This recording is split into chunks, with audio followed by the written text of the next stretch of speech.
En esta parte vamos a abordar características de las enfermedades multisistémicas que no hemos ido profundizando a lo largo del cursado, ¿sí? Nos vamos a referir específicamente en esta clase a las de base inmunitaria, pero dentro de las enfermedades multisistémicas están las que son de base inmunitaria como el lupus, la artritis, la esclerosis sistémica progresiva y las vasculitis, eh, pero también están las que son debidas a defectos metabólicos que afectan a muchos tejidos, como la diabetes mellitus, o las que son debidas a depósitos de materiales anómalos, como la glucogenosis, lipidosis, amiloidosis, hemocromatosis, que forman parte también de este combo de enfermedades multisistémicas. Dentro de las enfermedades multisistémicas no se consideran las infecciosas ni las endócrinas, a pesar de que afectan en muchos casos a varios órganos y sistemas. En el caso de las debidas a depósitos, muchas de ellas tienen que ver con metabolopatías o errores congénitos que vamos a abordar en el tema 17. Vamos a, como les dije, focalizar en los trastornos reumáticos, ¿sí? Por eso está dentro de este tema, que son los trastornos musculoesqueléticos, los trastornos reumáticos autoinmunitarios sistémicos. Reumático viene de que afecta a las articulaciones, huesos, tendones, ligamentos y también al tejido conectivo. Dentro de esas enfermedades está la artritis reumatoide, lupus eritematoso sistémico y la esclerodermia. Y por afectar al tejido conectivo, por eso se la llama conectivopatías. Vamos a comenzar con la enfermedad reumatoide, ¿sí? Como vimos, lo más importante es que afecta a las articulaciones, pero también afecta a otros tejidos, ¿sí? Y eso es lo que vamos a abordar acá. Afecta a la piel, ¿sí? Genera los nódulos reumatoides subcutáneos, que son estas lesiones que ustedes ven aquí. Estas lesiones se producen porque en la enfermedad reumatoide se produce colágeno degenerado que genera una reacción inflamatoria granulomatosa alrededor de ese colágeno degenerado, generando justamente un granuloma que se observa así cerca de las articulaciones, en las manos, en los codos. También afecta a la piel con vasculitis, ¿sí? La enfermedad reumatoide circulan eh, complejos inmunes que se depositan en los vasos y afectan con vasculitis generalizada a varios tejidos, ¿sí? Se puede también formar eh, erupciones en la piel, pero también otros tejidos se ven afectados, el sistema nervioso, los pulmones, como vamos a ver. Bueno, el ojo es otro que se ve afectado por la vasculitis, hay inflamación de las glándulas lagrimales, eso genera que no se produzcan lágrimas y genera el síndrome de ojo seco, ¿sí? En forma secundaria se afecta a la córnea, ¿sí? Y puede generar una degeneración de la esclerótica que puede ser tan grave que genera una escleromalacia perforante, generando un daño irreversible en el ojo. También la enfermedad reumatoide, como les decía, afecta al pulmón, ¿sí? Esas vasculitis pueden generar o ser focos de neumonitis intersticial. Y si esa neumonitis intersticial es difusa, afecta a gran parte del parénquima, se va a generar fibrosis intersticial y se va a desarrollar un pulmón empanal generando una enfermedad pulmonar restrictiva. Esto es muy importante en la esclerosis sistémica progresiva, como vamos a ver también. Se afecta el sistema hematopoyético y linforreticular en la enfermedad reumatoide. Por eso es frecuente que los pacientes que padecen enfermedad reumatoide tengan anemia, ¿sí? Una anemia normocítica hipocrómica que es típica de la enfermedad crónica, ¿sí? La enfermedad reumatoide es una enfermedad crónica. Y bueno, también se afecta los ganglios y el vaso, producto de que muchos de los anticuerpos pueden afectar a las células sanguíneas, se pueden opsonizar y generar hiperplasia del vaso, producto de una mayor actividad que va a tener el vaso con esas células sanguíneas que se retiran en forma temprana. El tratamiento de la enfermedad reumatoide es con esteroides y eso puede inducir secundariamente osteoporosis por los glucocorticoides que toma ese paciente para esta enfermedad. También va a generarse mucho dolor en esta enfermedad, por lo cual el tratamiento también son con analgésicos y esos analgésicos pueden llevar a úlcera gástrica. Les menciono todo esto porque lo fuimos viendo a lo largo de la asignatura, que había posibilidades que, por ejemplo, el estómago se dañara en enfermedades inflamatorias crónicas, como es esta enfermedad autoinmune, producto de que el tratamiento es continuo y eso puede generar secundariamente y relacionado con el tratamiento afecciones gastrointestinales. Y varios fármacos pueden llevar a lesión renal, también los analgésicos o la nefritis por analgésicos lo vimos en su momento y bueno, estas enfermedades pueden ser una plataforma para que se desarrollen esos daños renales. El lupus eritematoso sistémico es la otra enfermedad o otra conectivopatía que vamos a abordar aquí. Se forman autoanticuerpos contra antígenos propios, hay inmunocomplejos que se van a depositar en los vasos, van a generar vasculitis, generalmente por un mecanismo de hipersensibilidad de tipo 3. Hay efectos sistémicos que son muy variables, hay pacientes con síntomas leves y otros con síntomas fatales que generan, por ejemplo, insuficiencia renal, y tienen que ir a trasplante renal o genera mucha morbilidad e inmortalidad por esa razón. Muchos de los pacientes que tienen lupus eritematoso sistémico en principio debutan con trastornos en las articulaciones, o sea, con artritis. Hay daño inflamatorio crónico en otros sistemas como los riñones, elementos sanguíneos, el cerebro. La clínica de los pacientes con lupus eritematoso sistémico es típicamente episódica, hay ataques, remisiones y exacerbaciones de esos ataques, ahora vamos a ver por qué. Se pueden identificar varios anticuerpos que están presentes en las personas con lupus eritematoso sistémico contra distintos blancos, son autoanticuerpos. ¿Sí? Esos antígenos propios pueden ser moléculas de superficie, del citoplasma, del núcleo celular. Casi todos los pacientes, y al momento del diagnóstico, tienen anticuerpos contra el núcleo, esos anticuerpos ANA, que son dirigidos contra componentes nucleares que incluyen el DNA, las histonas, el ARN unido a proteínas, proteínas nucleolares. Hay anticuerpos contra antígenos de eritrocitos, leucocitos, plaquetas. Esos anticuerpos se unen a las células sanguíneas y por el mecanismo de hipersensibilidad tipo 2 generan desórdenes hematológicos, así que estos pacientes también cursan con leucopenia, trombocitopenia y anemia. Las manifestaciones clínicas del lupus, bueno, muchas derivadas de la vasculitis que produce, el mecanismo de hipersensibilidad tipo 3. Se depositan complejos inmunes en arteriolas y arterias pequeñas, generalmente, rara vez se afectan vasos grandes. La vasculitis que se genera en vasos de la piel puede generar eritema malar. El eritema malar es este que ustedes ven aquí en alas de mariposa. ¿Sí?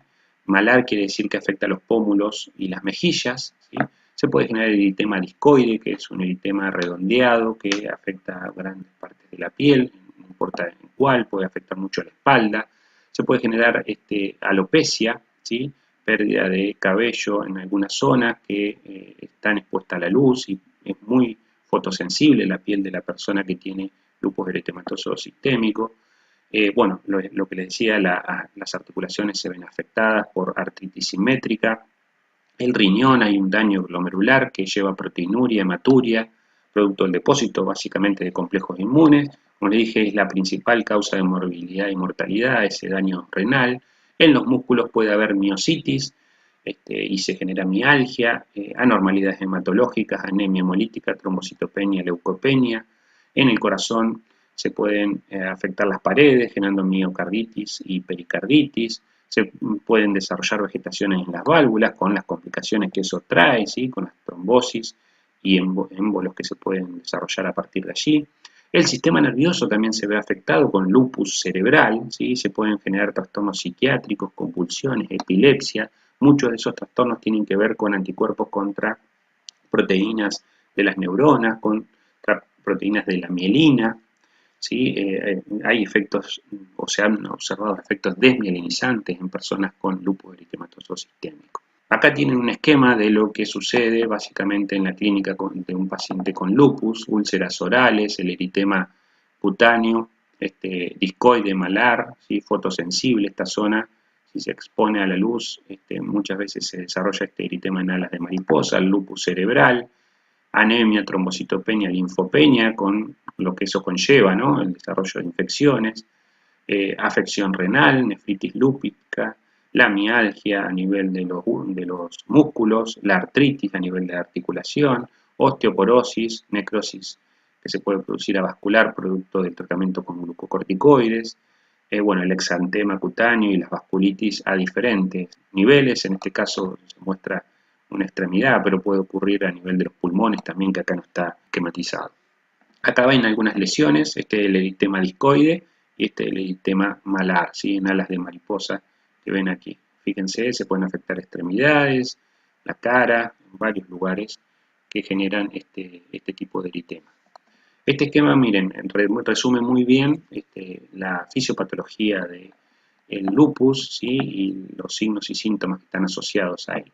Pérdida de autotolerancia, formación de autoanticuerpos, depósito de complejos inmunes a todos los niveles. En el caso de vasos sanguíneos genera vasculitis severa, puede afectar el miocardio y las válvulas, en la piel pérdida de pelo, el eritema, en el sistema nervioso central convulsiones y trastornos psiquiátricos, en el riñón se desarrolla daño glomerular, proteinuria, hematuria, y eso es básicamente el universo de signos y síntomas que tienen las personas con lupus eritematoso sistémico, que es muy variado. No quiere decir que esto se dé todo junto. Sí pueden aparecer algunos al principio, otros más tardíamente, y algunos sí, obviamente, se dan en conjunción.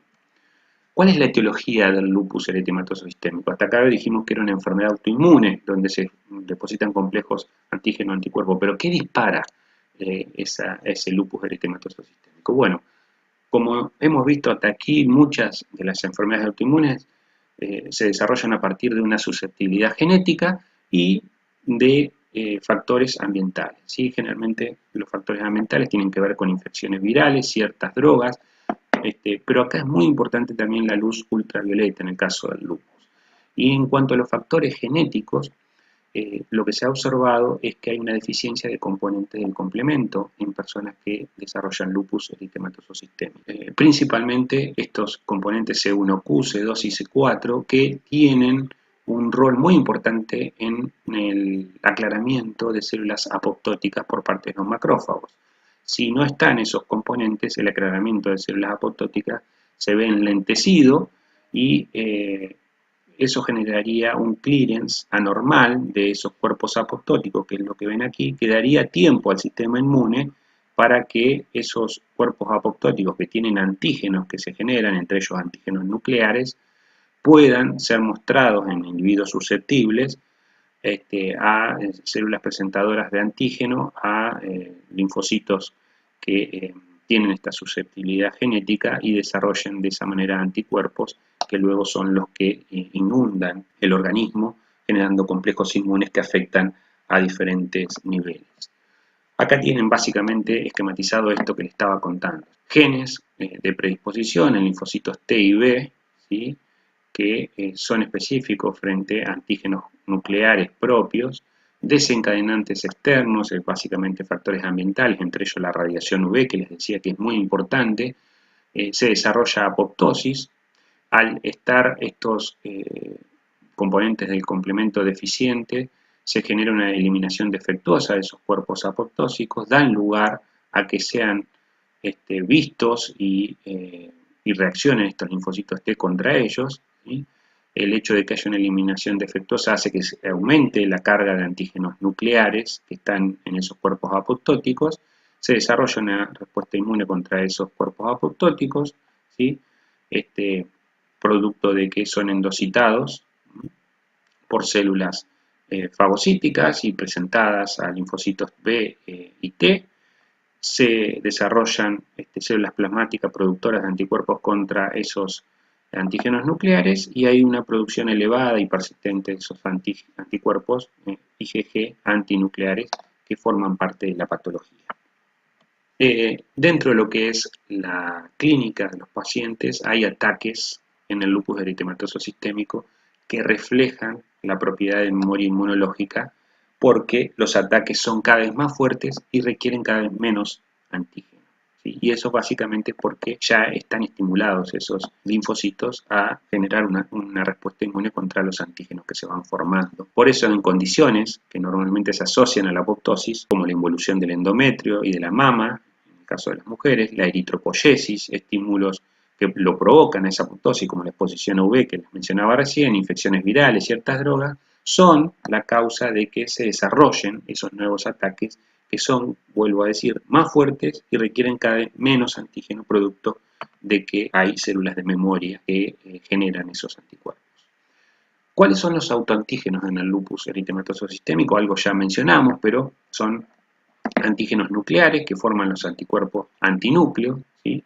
Nucleosomas, ¿sí? DNA de doble hebra y coreohistonas, complejos ribonucleoproteicos, ¿sí? Esto es RNA unido a proteínas, antígenos citoplasmáticos, la proteína P ribosomal, antígenos que están asociados a la membrana, como los fosfolípidos aniónicos, proteínas unidoras de fosfolípidos. Bueno, todos esos autoantígenos en el lupus eritematoso sistémico generan anticuerpos, o se ha visto que hay anticuerpos que se forman contra esos antígenos.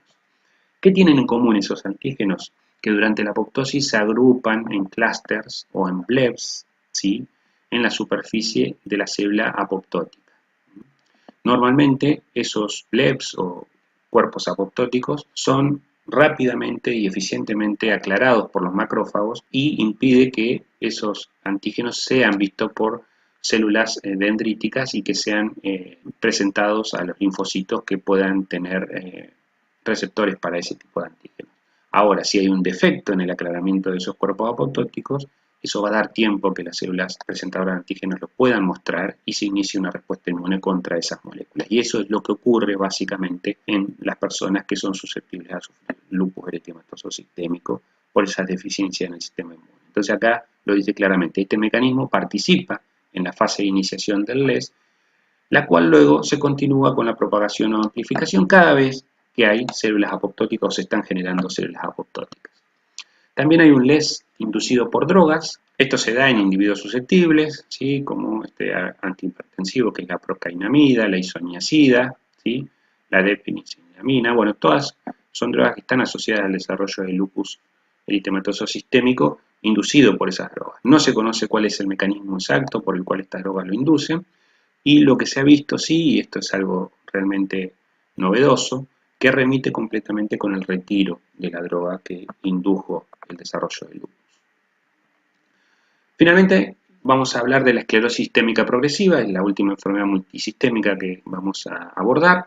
Acá hay una excesiva deposición de colágeno en el tejido conectivo, eso lo hacen los fibroblastos excesivamente activados por un mecanismo que ahora vamos a ver. Eso provoca rigidez de los tejidos afectados que están siendo fibrosados en definitiva. Hay destrucción de células especializadas, se engrosa la pared vascular, eso es la fibrosis perivascular. Al engrosarse la pared vascular, eso genera lesión isquémica, ¿sí?, en los tejidos, se afectan los tejidos con isquemia. Es más frecuente en mujeres que en varones. Esto no sé si lo dije para el lupus, sí lo había dicho para la artritis reumatoidea o enfermedad reumatoidea, que también es más frecuente en mujeres que en hombres. En general, las enfermedades autoinmunes son más frecuentes en mujeres que en hombres. Recordarán, por ejemplo, la tiroiditis de Hashimoto, la enfermedad de Graves, en todas esas enfermedades autoinmunes, lo mencionamos en su momento, las mujeres las padecen más que los hombres. Afecta a la piel primero, por eso se llama esclerodermia, ¿sí?, pero hoy en día el nombre adecuado es esclerosis sistémica progresiva porque vamos a ver que afecta a varios órganos y sistemas. Puede afectar al tracto gastrointestinal, al riñón, corazón, vasos, pulmones. Los pulmones pueden ser afectados con fibrosis y generar una enfermedad pulmonar restrictiva. El músculo, el esqueleto también se afecta, y todo eso con una intensa fibrosis que interfiere con la función justamente de esos órganos.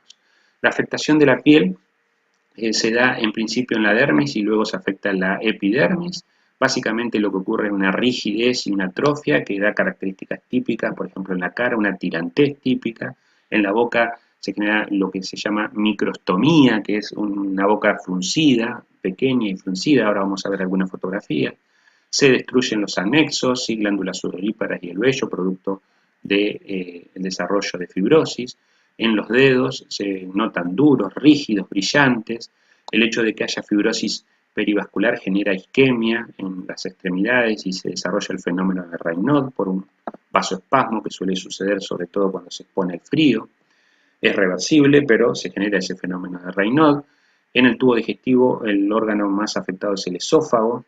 Hay destrucción del músculo liso del esófago, eso genera que haya disfagia, que haya una disminución del peristaltismo. En el pulmón hay fibrosis intersticial intensa, y si eso afecta a gran parte del pulmón, se desarrolla pulmón empanal, con lo que eso conlleva, que ustedes ya conocen muy bien. En el riñón hay anomalías de los vasos, se desarrolla lesión a los glomérulos porque se genera una lesión similar a la nefropatía hipertensiva por engrosamiento de las arteriolas aferentes. En la patogénesis de la esclerosis sistémica progresiva, lo que se ha observado es que se inicia con una lesión vascular. No se conoce exactamente cuál es la causa de esa lesión vascular. Ese es uno de los grandes interrogantes de esta enfermedad. Se genera entonces una lesión vascular, no se sabe si hay un antígeno en particular, si hay una lesión específica que genera daño, si hay anticuerpos que se depositan allí. Lo cierto es que el daño vascular induce la activación de células T y B que son autorreactivas, que se acumulan en la piel. Estas generan mediadores que atraen al fibroblasto. Dentro de esos mediadores está el factor transformante beta, interleucina 13, estimulan a los macrófagos. Estos macrófagos también responden con una gran batería de citoquinas que atraen fibroblastos, ¿sí? Estos macrófagos sintetizan factor transformante beta, más interleuquina 13, PDGE, y esos fibroblastos proliferan, se diferencian y se desarrolla producción de colágeno, que es la que lleva a la fibrosis justamente de los tejidos. También en esta enfermedad están presentes, y eso es producto de la activación de células B, los anticuerpos antinúcleo, ¿sí? Los que estaban en el lupus. Bueno, aquí también en gran parte de las personas que sufren esclerosis sistémica progresiva están presentes esos anticuerpos antinúcleo y son los sospechados que generarían el daño vascular, pero no se conoce exactamente cuál es el papel de esos anticuerpos.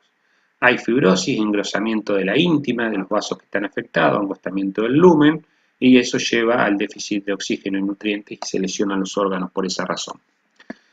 Otras células que participarían de esta lesión que lleva a la esclerodermia o la esclerosis sistémica progresiva serían los pericitos. Los pericitos y células musculares lisas que están en la zona perivascular serían parte de este proceso porque podrían proliferar y diferenciarse también a fibroblastos que desarrollen esta superproducción de colágeno, que es una característica típica de la esclerosis sistémica progresiva.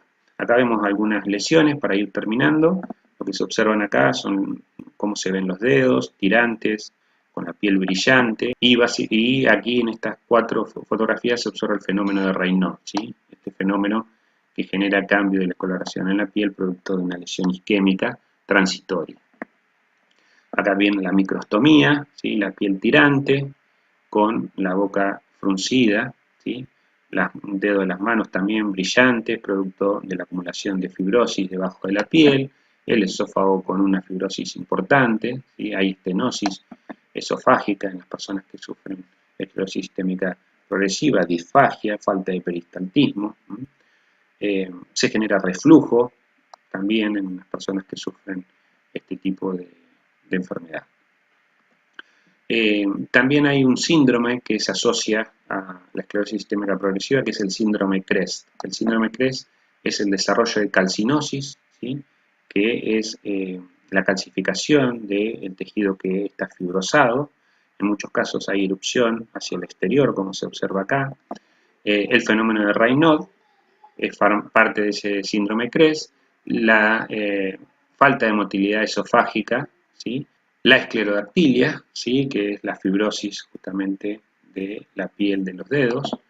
Y finalmente la telangiectasia, para terminar de resumir este síndrome CREST, que está formado por las primeras letras de cada una de estas afecciones, que es la vasodilatación, ¿sí? De las pequeñas arteriolas de la cara, sobre todo. Generalmente se afectan los pómulos, que ya están afectadas estas regiones de la piel de la cara de la persona por el crecimiento de la dermis y la epidermis debido a la fibrosis que sufren estas personas.